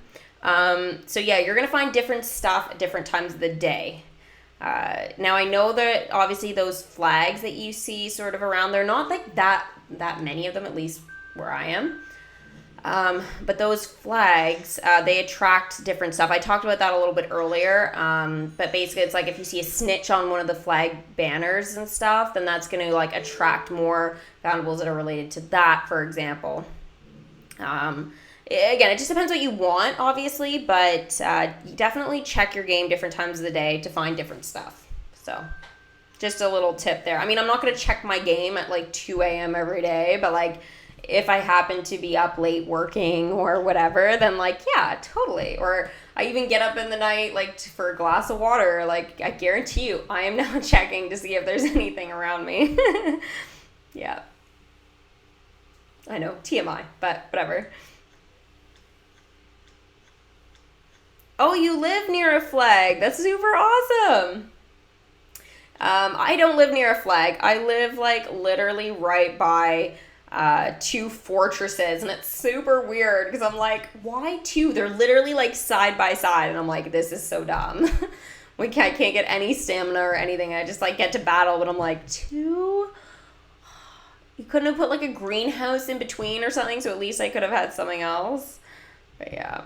Oh, you live near a park. I live near like a church and like a dog park, I think. I think it's a dog park or like no, maybe it's not a dog park.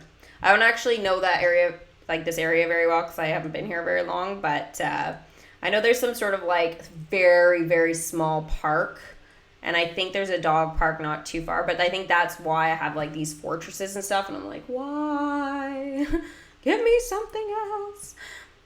But yeah, super spooks. Okay, so I wanted to address this, okay? If you guys find you've been picking up ingredients like a crazy person, like I did my first couple of days playing, you might kind of notice that you'll get a message saying your bag is full.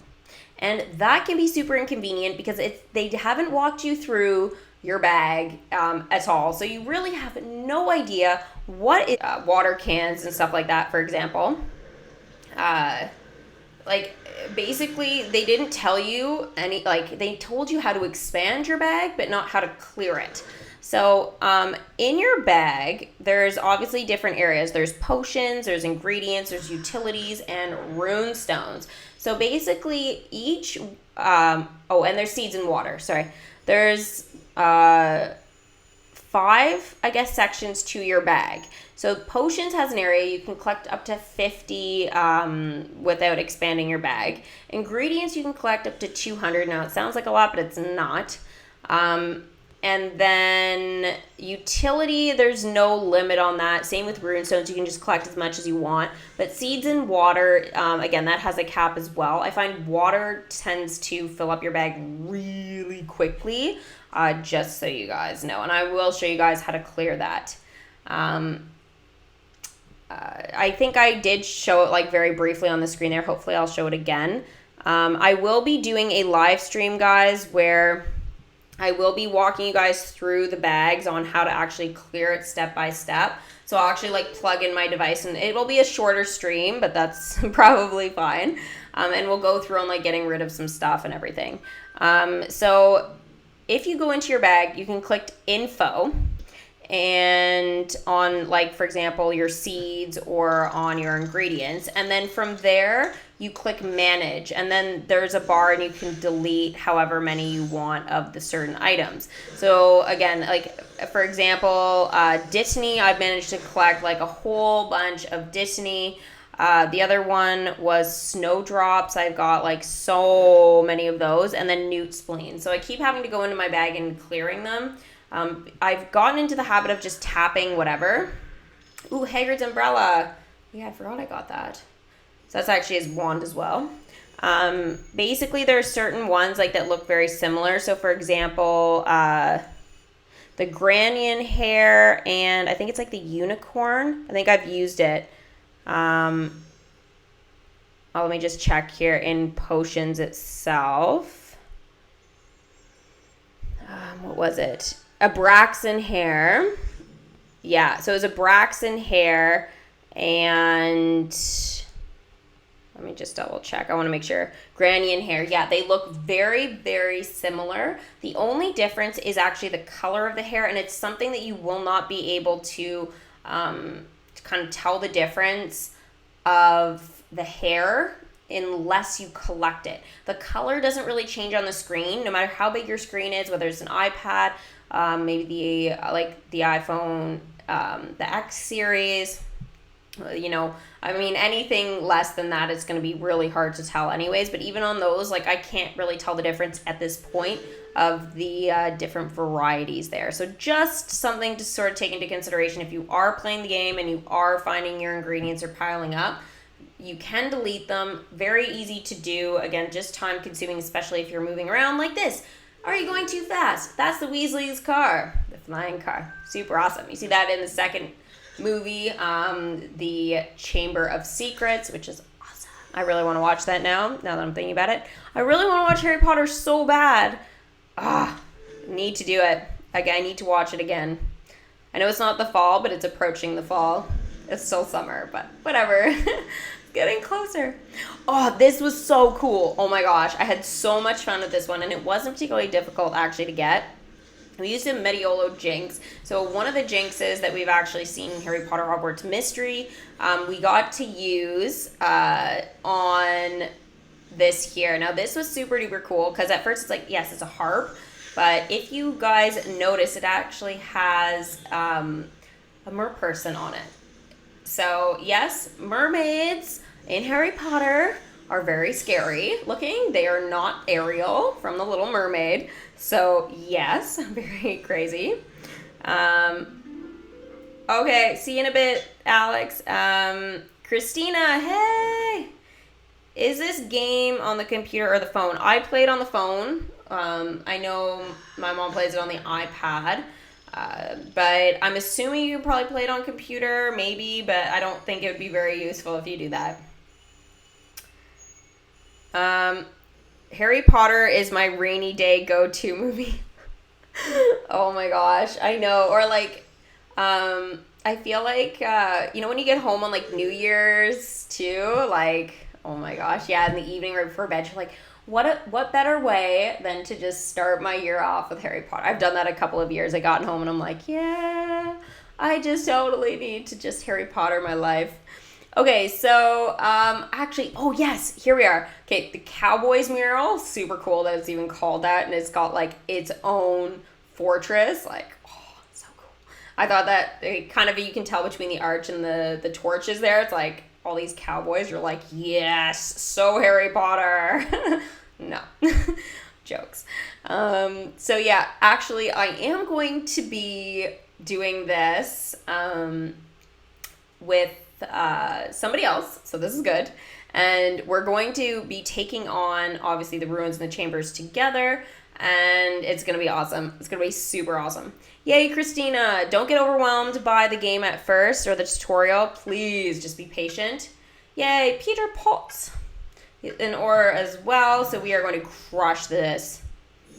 So defeat 4 foes to win, so it shouldn't be overly difficult. Now this is where you can drag that little badge in the bottom left hand corner. You can throw it there onto the Dark Wizard before you go in to duel them. And this will allow you obviously to get like, to lower their like skill points and stuff like that. However, you do have a limit on how many you have. Yes, just have a Harry Potter marathon, OMG. Oh my gosh, I've totally done that. I wish I could like do a stream with you guys and do that, but I know I can't because like it's impossible. But yeah, super cool. It'd be amazing just to do like a marathon. Maybe I can do like clips of it on Instagram. Actually, I'm setting up my Instagram, guys, for Potter Girl. I can give you guys what I called it right now. So you guys, I haven't posted anything on it. I'm still like creating the account stuff. I did it yesterday, but again, I haven't posted anything. I just like literally filled out the YouTube and stuff like that. So if you guys type in Potter Girl Gamer, you can follow me on there. I don't know if I'm going to do a Facebook page yet. I might wait a little bit for that.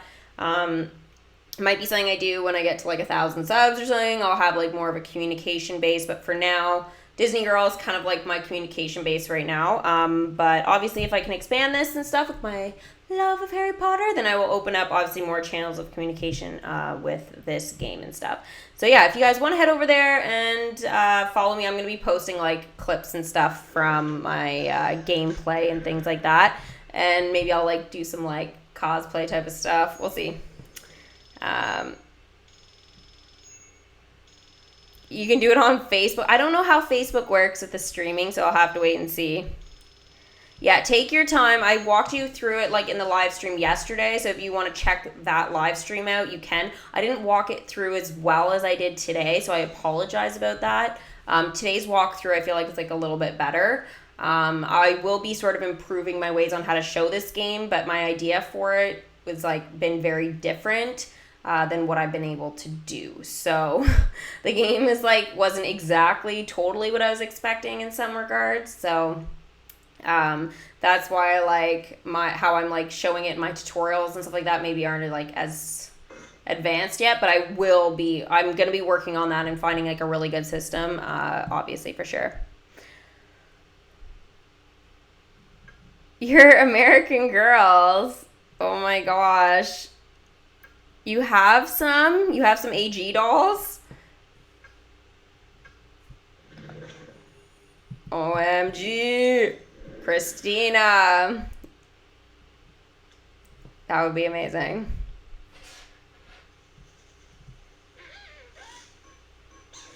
All right. Oh my gosh, the pixie. Okay, this is like I would say the hardest thing you can face, obviously, in the fortresses right now is the pixie. If you don't have to do that one, don't do it. Make your friend do it. Unless you're super good at the casting the spells, just please, when you go into your first fortress, don't do the pixie first, because you will just be overwhelmed and think this is really dumb. It is fun, but at the same time, it was definitely a little bit tricky there. Not the easiest one to do. It is easier to battle dark wizards and stuff, but they are a lot more powerful against you. So pixies, like, I found they were a little bit weaker in terms of their attack damage and stuff like that. But again, their speed makes it harder to cast really good spells. So just keep that in mind when you're going up against it. So see, the dark wizard doesn't move that much. So basically when you tap the screen to move your wand around, yeah, see, so you move just the tiniest bit, and then it, like, literally takes your tracer off the circle, so super brutal. Hey, Joel, how's it going?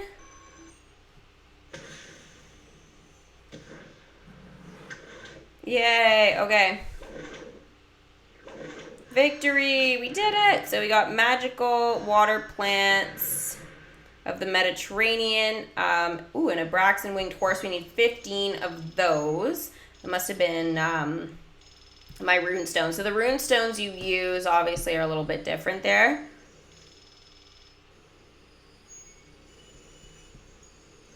Yeah, oh my gosh. Yeah, we actually have one Gryffindor outfit. It's super nice. I really love it. All right, so there is Chamber 3. I don't know if we did Chamber 3. I think it was like a little too advanced. I don't know if we tried it. No, I don't think we had enough stamina either. I can't remember if we went back into it or not. I don't think so. I think we were done with that. I haven't figured out what all the green means around it. I think it's like, I thought it meant someone was inside, but it doesn't actually mean that. It means something else. So I thought, like, oh, the fortress is like got green around it. Maybe that means someone's going in there, so I should like try and like connect and stuff. But again, not what it means. A request, is it private? Is it private right now? Oh my gosh.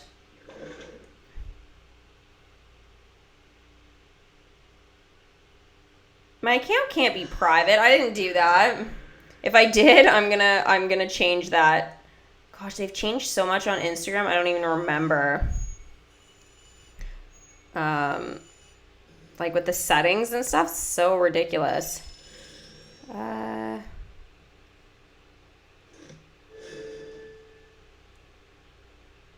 No, it's not security.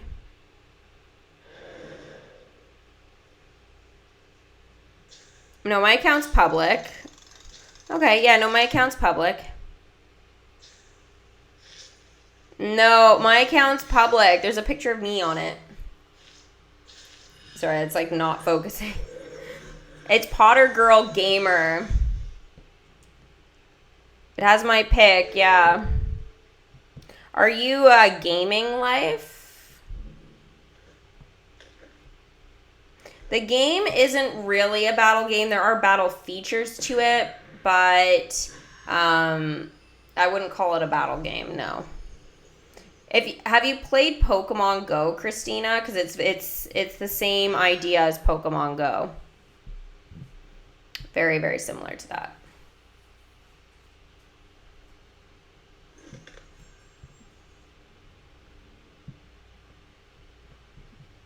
If you're gaming life, then you've gone ahead and I don't know.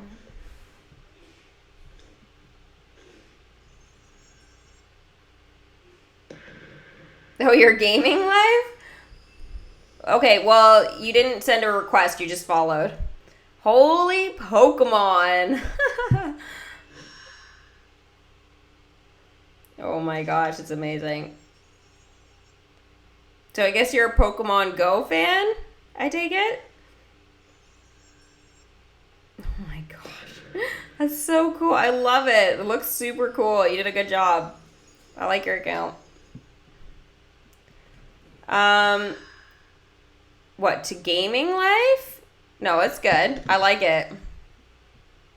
I don't know you very well, but it seems like it describes you. At least what I know anyways. Okay, so here is in the challenges. I've got some books and stuff like that now, which is good. Now I got those from the rune stones that you used at the fortresses. So again, this is probably a little bit more advanced here in the game now. I feel like it's one of like those advanced features there. So I think they're going to be quite challenging to get. I think that's going to be the hardest part, to be honest. Oh my gosh. Sirius Black. Okay, now I remember this part. We're actually approaching the end here of the stream. Well, not like that close to the end, but we're probably like less than 10 minutes away. So this happened to me, okay? And what happened in this particular part was I went in to try and get this poster, and the game glitched, and it literally just stayed like this. So I was casting my spell, and it just kept doing this over and over and over and over and over again. And I couldn't get it to stop. So I ended up I guess it still counts as like I've seen the object, but like I wasn't actually able to get it because, again, it froze. So I had to close the game and couldn't like get back into it for a bit. So I have no idea why this happened, but I thought it was super cool, and I thought I'd include this clip just because it was like, I don't know, one of those like glitchy things in these games that sometimes we seem to come across. Now, it's the only time this has happened to me so far, but I really wanted this one, and I couldn't get it because, again, it glitched. So, cool, but scary. Scary that this actually happened. Hopefully you guys have enjoyed the stream, though. If you guys have enjoyed the stream and you guys are enjoying Harry Potter Wizards Unite, make sure you guys give this a big magical thumbs up. On Instagram, I am Potter Girl Gamer, so you guys can totally head over there and check it out. So I'll see you guys for the next live stream on Friday. Bye!